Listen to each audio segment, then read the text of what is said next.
Pan India star Prabhas హీరోగా వచ్చిన latest movie Salar.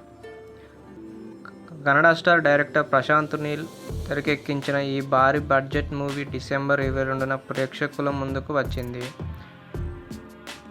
Pan India లెవెల్లో భారీ అంచనాల మధ్య వచ్చిన ఈ సినిమా బాక్సాఫీస్ దగ్గర బ్లాక్ బస్టర్గా నిలిచింది. విడుదలైన మొదటి రోజే 178 కోట్ల కలెక్షన్ రాబట్టిన ఈ మూవీ కేవలం 6 రోజుల్లోనే 500 కోట్లకు పైగా వసూలు రాబట్టింది. సరికొత్త రికార్డ్స్ క్రియేట్ చేసింది. ఇదిలా ఉంటే సాలార్ ఓటీటీ రిలీజ్ గురించి ఒక న్యూస్ సోషల్ మీడియాలో వైరల్ అవుతుంది. అదేంటంటే సాలార్ డిజిటల్ హక్కులను ప్రముఖ ఓటీటీ సంస్థ నెట్ఫ్లిక్స్ భారీ ధరకు సొంతం చేసుకున్న విషయం తెలిసిందే. దీంతో ఈ సినిమాను జనవరి 12న సంక్రాంతి కానుకగా ఓటీటీ స్ట్రీమింగ్ చేయాలని ఫిక్స్ అయ్యారట.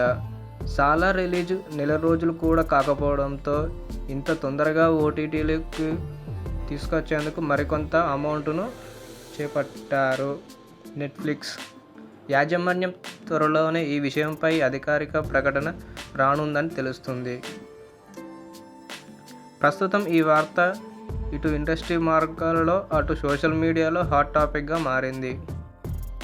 ఈ వార్త గనక నిజమై సంక్రాంతికి సాలార్ ఓటీటీ వస్తే మాత్రం అది ఒక ఇయర్లోనే బిగ్గెస్ట్ ఓటీటీ రిలీజ్ అవ్వడం ఖాయం. దీంతో ఓటీటీలో కూడా సరికొత్త రికార్డ్స్ అని ప్రభాస్ పేరు మీదికి మారిపోతాయి.